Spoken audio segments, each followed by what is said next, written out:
मालिक, आज मेरे बेटे की तबीयत ज्यादा खराब है। कृपा कर मुझे 200 रुपए दे दीजिए। मैं आपके यहाँ पर काम करके आपके सारे पैसे चुका दूंगा। अरे नहीं हरीराम, मैं तुम्हें पहले पैसे नहीं दे सकता। यदि पहले पैसे चाहिए तो तुम्हें मेरे पास कुछ गिरवी रखना पड़ेगा। लेकिन मालिक, मेरे पास तो कुछ भी नहीं है जो मैं तुम्हारे पास कुछ गिरवी रखूं। नहीं हरीराम, तुम्हारे पास तुम्हारा खेत तो है। तुम उस खेत को मेरे पास गिरवी रख दो। जब तुम मेरे पैसे वापस कर दोगे तब मैं तुम्हारा खेत तुम्हें लौटा दूंगा। ठीक है मालिक, आप मेरे खेत को गिरवी रख लीजिए। कृपा कर मुझे पैसे जल्दी दे दीजिए। फिर वह सेठ हरीराम को पैसे दे देता है। पैसे लेकर हरीराम वहाँ से चला जाता है। सेठ धनपति राम बहुत ही कुटिल था, मानो उसका हृदय पत्थर के समान हो, जो लोगों की मजबूरियों का फायदा उठाता था। उसके पास काफी सारे लोग काम करते थे।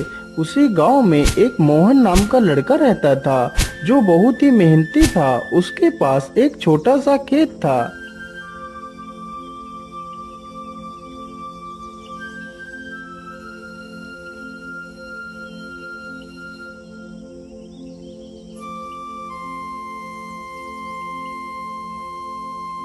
अरे मोहन बेटा, जरा पानी वानी तो पी लो। तुम तो कितनी मेहनत करते हो।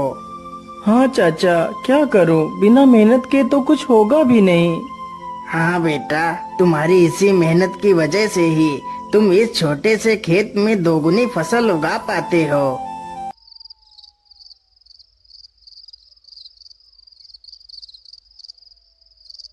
मोहन अपने बूढ़े माता पिता के साथ ही रहता था। मोहन के पिता की तबीयत हमेशा खराब ही रहती थी। घर की सारी जिम्मेदारियां मोहन के कंधों पर ही थी। पिताजी, आज तो आपकी दवाई खत्म हो गई है। कोई बात नहीं बेटा, तुम कल मेरे लिए दवाई ले आना।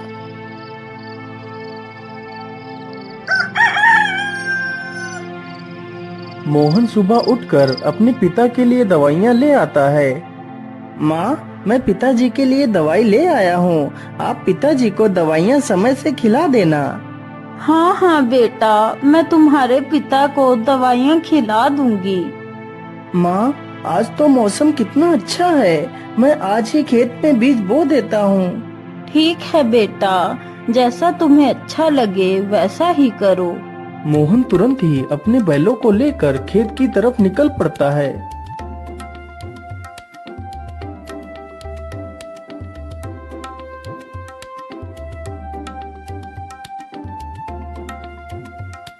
हर्र, चल चल चल चल चल, आज हमें इस खेत को जोतना है और इसमें बीज बोना है। मोहन कुछ ही देर में सारा खेत जोत देता है और बीज बो देता है।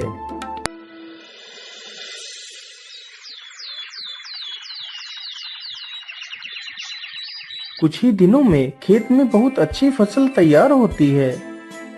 अरे मोहन भाई, हर बार की तरह इस बार भी आपके खेत में कितनी अच्छी फसल तैयार हुई है। हाँ मदन भैया, यह सब ऊपर वाले का ही आशीर्वाद है, जो हर बार मेरे खेत में इतनी अच्छी फसल होती है। वे दोनों आपस में बात कर ही रहे थे कि तभी काले बादल छा जाते हैं।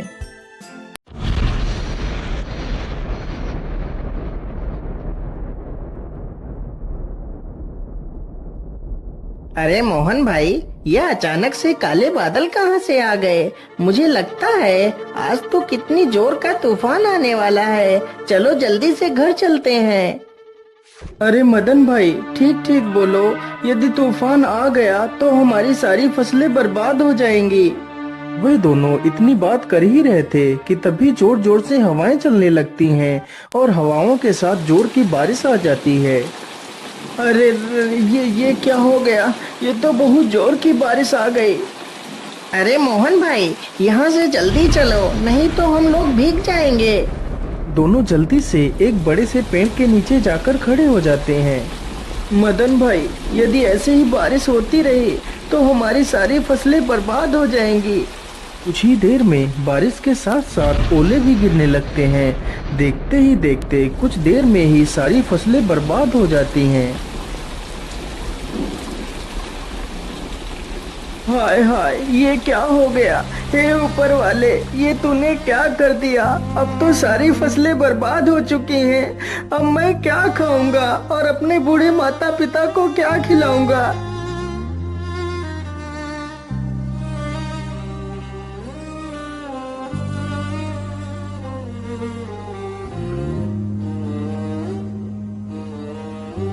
बेटा, तुम चिंता मत करो, ईश्वर पर भरोसा रखो, सब कुछ ठीक हो जाएगा। नहीं पिताजी, अब कुछ भी ठीक नहीं होगा। हमारी सारी फसलें तो नष्ट हो चुकी हैं। अब हम क्या करेंगे पिताजी? बेटा, तुम चिंता मत करो। तुम कल ही सेठ धनपति राम के घर चले जाना। वह तुम्हें काम पर जरूर रख लेंगे।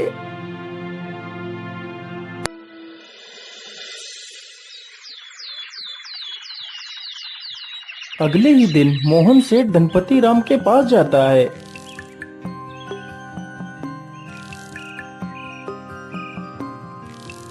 सेठ जी, मैं बहुत परेशानी में हूँ। कृपा कर मुझे किसी काम पर रख लीजिए। मोहन सेठ को अपनी सारी कहानी सुनाता है। सेठ जानता था कि मोहन बहुत मेहनती इंसान है। वह कम खेत में ही दोगुनी फसल उगा लेता है। यदि वह मोहन को काम पर रख लेगा तो उसे दोगुना फायदा होगा। लेकिन सेठ उसकी मजबूरी का फायदा उठाना चाहता था। हाँ हाँ मोहन, मैं तुम्हें काम पर तो रख लेता, लेकिन मेरे पास अभी तुम्हारे लिए कोई काम नहीं है। तुम अभी अपने घर वापस लौट जाओ। जब मेरे पास काम होगा तो मैं तुम्हें बुला लूंगा। नहीं नहीं सेठ जी, आप तो मेरी मजबूरी जानते हैं। यदि मुझे काम नहीं मिला तो मेरे माता पिता भूखों मर जाएंगे। मुझ पर तरस खाइए सेठ जी, मुझे काम पर रख लीजिए। अरे वाह वाह, जैसा मैंने सोचा था बिल्कुल वैसा ही हो रहा है। यही अच्छा मौका है इससे कम पैसे में ज्यादा काम करवाने का। अच्छा अच्छा, ठीक है, मैं तुम्हें काम पर तो रख सकता हूँ, लेकिन मैं वैसे तो सारे मजदूरों को 300 रुपए देता हूँ, लेकिन मैं तुम्हें सिर्फ 200 रुपए दूंगा। यदि मंजूर है तो बोलो। हे भगवान, क्या करूं? यहाँ पर काम करने के अलावा तो मेरे पास दूसरा कोई रास्ता भी नहीं है।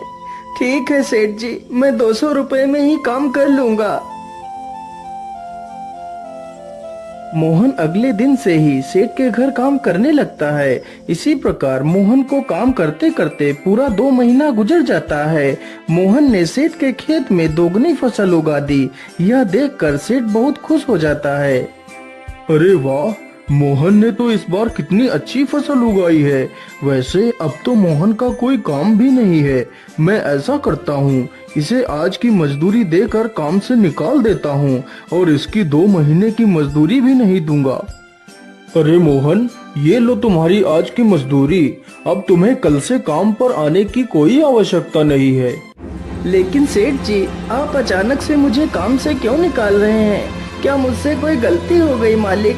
नहीं मोहन, तुमसे कोई गलती नहीं हुई है। अभी मेरे पास तुम्हारे लिए कोई काम नहीं है। जब मेरे पास काम होगा तो मैं तुम्हें जरूर बुला लूंगा। लेकिन मालिक, यदि आप मुझे काम से निकाल देंगे तो मैं भूखों मर जाऊंगा। मैं अपने पिता के लिए दवाइयाँ कहाँ से लाऊंगा? मुझ पर दया कीजिए सेठ जी। सेठ मोहन की एक बात भी नहीं सुनता और उसे काम से निकाल देता है।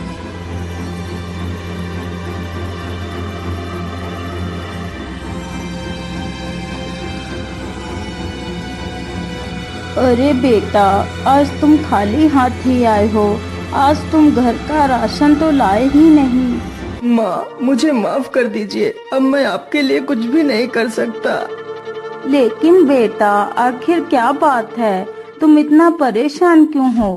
फिर मोहन सारी कहानी अपनी माता को सुनाता है। अब आप ही बताइए माँ, मैं क्या करूँ? कहाँ काम करूँ? किसके सामने हाथ फैलाऊं? बेटा, तुम परेशान मत हो।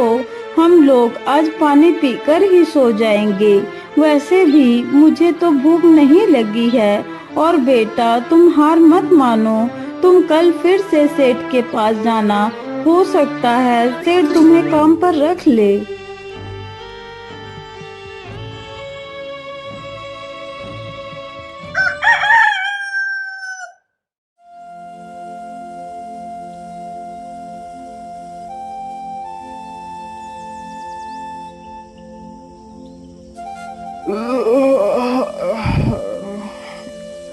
अरे सेठानी जी, आप मेरे लिए नाश्ता तैयार रखना, मैं जरा खेतों की तरफ से घूम कर आता हूँ।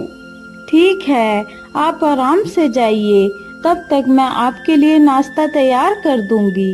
इतना सुनकर सेठ वहाँ से चल पड़ता है। तभी देखता है कि मोहन उसके घर के बाहर ही खड़ा है। अरे मोहन, तू इतनी सुबह सुबह यहाँ क्या कर रहा है? मालिक, मैं आपके पास ही आया था। यदि मुझसे कोई भूल हो गई हो तो उसे क्षमा कर दीजिए मालिक, लेकिन मुझे काम पर रख लीजिए। अरे मोहन, तू तो कितना बेशर्म है। मैंने तुझे कितनी बार मना किया है कि मेरे पास कोई काम नहीं है, फिर भी तू मेरे पास चला आता है। क्या तेरे अंदर कोई शर्म लिहाज नहीं है? मालिक, मुझे शर्म तो आती है, लेकिन जब मैं अपने बूढ़े माता पिता को पानी पीकर सोता हुआ देखता हूँ तो मुझे यह अपमान कुछ भी नहीं लगता। लेकिन मैं तुझे कोई काम नहीं दे सकता, चल भाग यहाँ से। इसी प्रकार कई दिन गुजर जाते हैं। सेठ मोहन को भला बुरा कहकर भगा देता है, लेकिन सुबह होते ही मोहन फिर से काम मांगने के लिए सेठ के घर पहुंच जाता है। लेकिन मैं तुझे कोई काम नहीं दे सकता, चल भाग यहाँ से। हे भगवान, मैं तो इस मोहन के बच्चे से परेशान हो गया हूँ, लेकिन यह तो सुधरने का नाम ही नहीं ले रहा।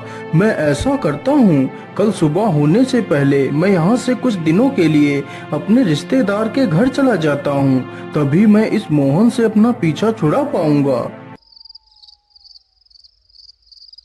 सुबह होने से पहले सेठ और उसकी पत्नी बैलगाड़ी में बैठकर वहाँ से चले जाते हैं।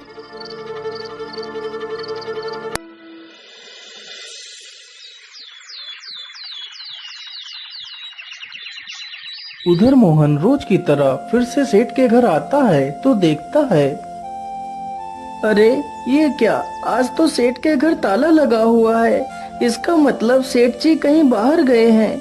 मैं ऐसा करता हूँ, यहीं पेड़ के नीचे बैठकर सेठ जी का इंतजार करता हूँ। इतना सोचकर मोहन पेड़ के नीचे बैठ जाता है और सो जाता है। तभी कुछ चोर सेठ के घर के पास आते हैं।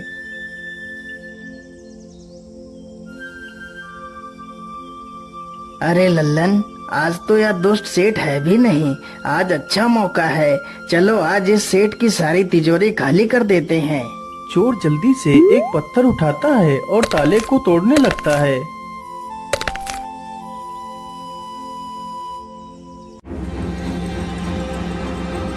अरे ये शोर कैसा? ये कौन है? मुझे लगता है ये तो कोई चोर है।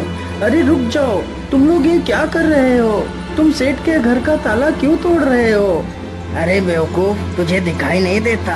हम लोग चोर हैं और यह ताला हम लोग चोरी करने के लिए ही तोड़ रहे हैं। चल भाग जा यहाँ से। अरे नहीं नहीं, मेरे रहते हुए मैं तुम लोगों को चोरी नहीं करने दूंगा। अच्छा, तो तू हमें चोरी करने से रोकेगा? रुक, हम तुझे अभी मजा चखाते हैं। इतना कहकर सारे चोर बेचारे मोहन पर टूट पड़ते हैं। चोर चोर, कोई मुझे बचाओ, नहीं तो मुझे यह चोर मार डालेंगे। मोहन की ये आवाज सुनकर गांव के कई लोग वहां पर आ जाते हैं। तभी वह सारे चोर वहां से भाग जाते हैं, लेकिन बेचारा मोहन काफी ज्यादा घायल हो जाता है।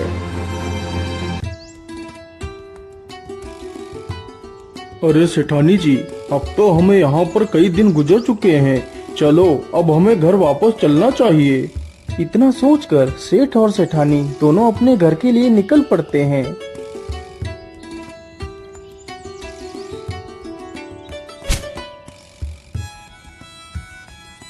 अरे वाह, जैसा मैंने सोचा था बिल्कुल वैसा ही हुआ। अब तो मोहन से मेरा पीछा छूट गया। लेकिन ऐसा कैसे हो सकता है? मोहन आज भी नहीं आया। मोहन इतनी जल्दी हार मानने वालों में से नहीं है। फिर वह आया क्यों नहीं? कहीं वह किसी मुसीबत में तो नहीं पड़ गया? चलो चलकर देखता हूँ। इतना सोचकर सेठ गांव की तरफ निकल जाता है। अरे मदन भाई, मोहन कहीं दिखाई नहीं दे रहा, वह कहाँ गया है? अरे सेठ जी, मैं तुम्हें क्या बताऊं, आप तो बर्बाद होने से बाल बाल बच गए। क्या मतलब? मैं कुछ समझा नहीं, तुम क्या कहना चाहते हो? फिर मदन सारी कहानी सेठ को सुनाता है। ये सुनकर सेठ के पैरों तले जमीन खिसक जाती है। सेठ जी, मोहन बहुत नेक दिल इंसान है। उसने आज तक किसी का बुरा नहीं किया है। कृपा कर आप उसे अपने पास रख लीजिए। नहीं मदन, मुझसे बहुत बड़ी गलती हो गई है। मुझे जल्दी से मोहन के घर ले चलो। सेठ जैसे ही मोहन के घर पहुंचता है तो देखता है मोहन घायल अवस्था में चारपाई पर पड़ा है। मोहन, मुझे माफ कर दो, मैंने तुम्हें बहुत तकलीफ दी। जिस इंसान को मुझे अपने गले लगाना चाहिए था, मैंने उसे ही तकलीफ दी। हो सके तो मुझे माफ कर देना मोहन। नहीं सेठ जी, आप माफी क्यों मांग रहे हैं? ये तो मेरा फर्ज था। मोहन, तुम कल से मेरे पास आ जाना, मैं तुम्हें अपना विशेष अधिकारी बनाऊंगा। फिर सेठ तुरंत ही मोहन की माँ को 500 रुपए दे देता है और अगले ही दिन से सेठ मोहन को अपना विशेष अधिकारी बना लेता है।